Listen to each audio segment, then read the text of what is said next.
Assalamualaikum warahmatullahi wabarakatuh. Anak-anakku, bagaimana kabarnya hari ini? Pak Tony doakan semoga kita senantiasa diberikan kesehatan oleh Allah sehingga kita bisa mengikuti aktivitas pelajaran hari ini dengan maksimal. Jumpa lagi dengan saya Pak Tony dalam pendidikan agama Islam hari ini, hari Rabu tanggal 18 Agustus 2021. Oke anak-anak, sebelum kita mulai seperti biasanya kita awali dengan berdoa terlebih dahulu, dengan harapan semoga ilmu yang kita dapatkan nanti bisa bermanfaat fi dini wa dunya hatal akhirah. Allahumma amin. Semuanya sikap doa dengan membaca Bismillahirrahmanirrahim. Raditu billahi robba wa bil islami dina. Rabbi zidni ilma warzuqni fahma birahmatika ya arhamar rahimin. Anak-anak, sebelum kita mulai silahkan siapkan alat tulis kalian dulu, buku, pensil, dan lain-lain. Silahkan catat semua materi yang ada di sini. Selain itu, silahkan nanti absen di kolom komentar pada video ini sebagai bukti kalian sudah mengikuti pelajaran hari ini.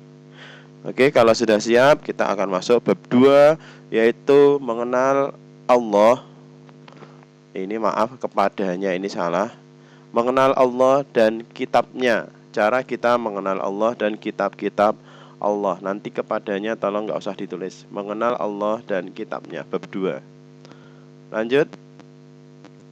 A. Arti iman kepada Allah. Cara mengenal Allah yaitu kita harus mengimani Allah. Iman itu artinya percaya atau yakin.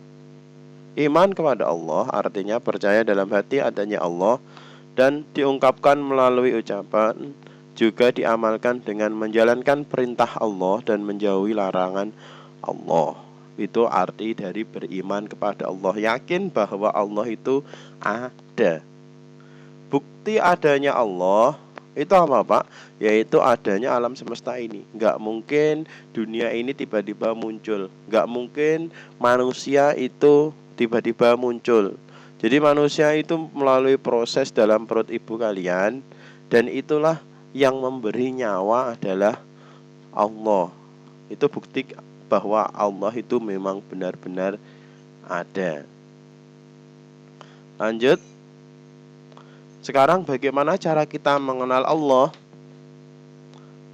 Allah dapat dikenali oleh makhluknya melalui 3 cara.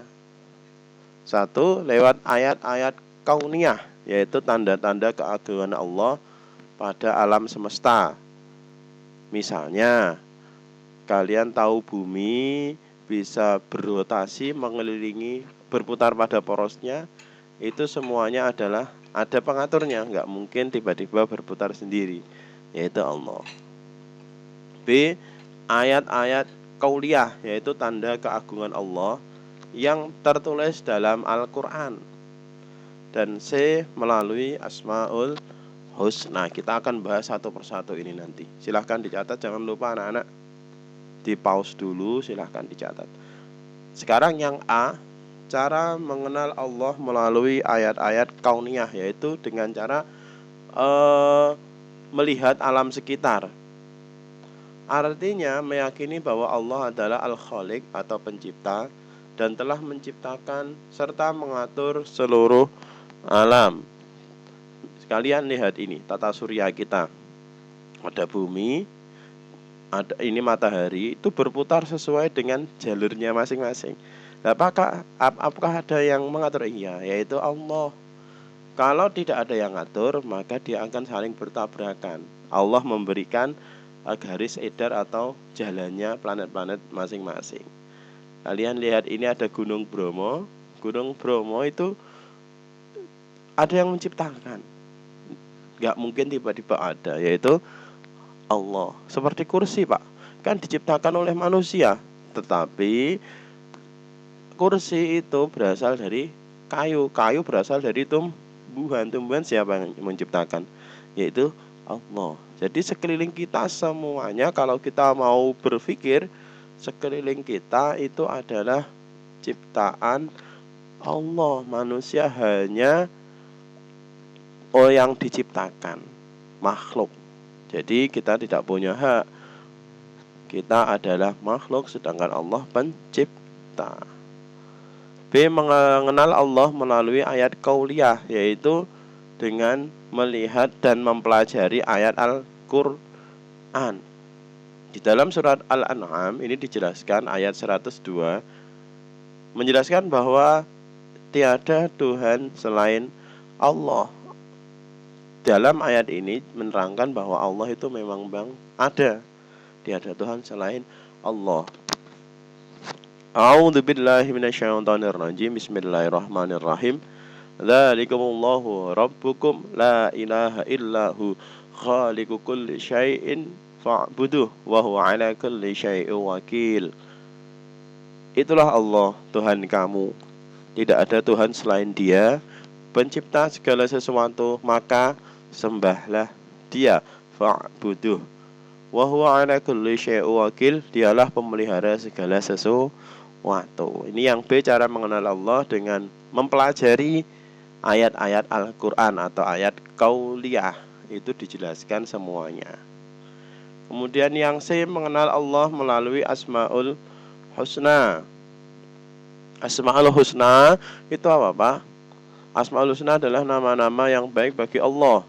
Asmaul Husna itu jumlahnya 99. Di antaranya ini Pak Tony ambil 4, sebenarnya jumlahnya 99, tapi di kelas 5 ini dijelaskan 4 dulu di semester 1, yaitu yang pertama Al-Mumit. Al-Mumit itu artinya Allah Maha mematikan. Semua makhluk ini yang berhak mematikan itu adalah Allah. Kita pun nanti juga akan merasakan mati. Kullu nafsin dha'iqatul maut. Semua yang bernafas itu pasti akan mati. Maka kita harus siap-siap kapan Allah mematikan kita. Kapan Allah mematikan orang tua kita. Kapan Allah mematikan saudara-saudara kita. Apalagi dalam tahun-tahun ini itu sedang terjadi pandemi COVID-19. Pak, kita harus gimana, Pak? Berhati-hati dan berpasrah diri kepada Allah dengan cara berdoa sebanyak-banyaknya. Semoga Allah nanti mematikan kita dalam keadaan husnul khotimah, karena Allah mempunyai sifat Al-Mumit yang maha mematikan. Kemudian Al-Hayyu. Allah juga mempunyai sifat Al-Hayyu dalam Asmaul Husna, yang artinya Allah maha hidup dan menghidupkan. Jadi yang menghidupkan kita itu Allah. Menghidupkan orang tua kita, menghidupkan saudara-saudara kita itu Allah. Yang memberi nyawa, yang meniup ruh kepada kita itu adalah Allah. Maka kita harus bersyukur kita diberi kesempatan hidup. Lihat, tengok tetangga-tetangga kita yang terkena COVID-19 itu sekarang sehat, nanti malam meninggal. Maka kita harus bersyukur pada hari ini masih diberi kesempatan hidup oleh Allah. Kemudian Al-Qayyum, artinya Allah maha berdiri sendiri. Allah itu tidak membutuhkan kita, tidak membutuhkan makhluk, karena Allah itu bisa menciptakan sendiri. Allah itu Al-Khaliq. Kemudian yang keempat Al-Ahad, artinya Allah maha Esa. Esa itu satu, tiada Tuhan selain Allah. Tiada Tuhan yang berhak disembah selain Allah.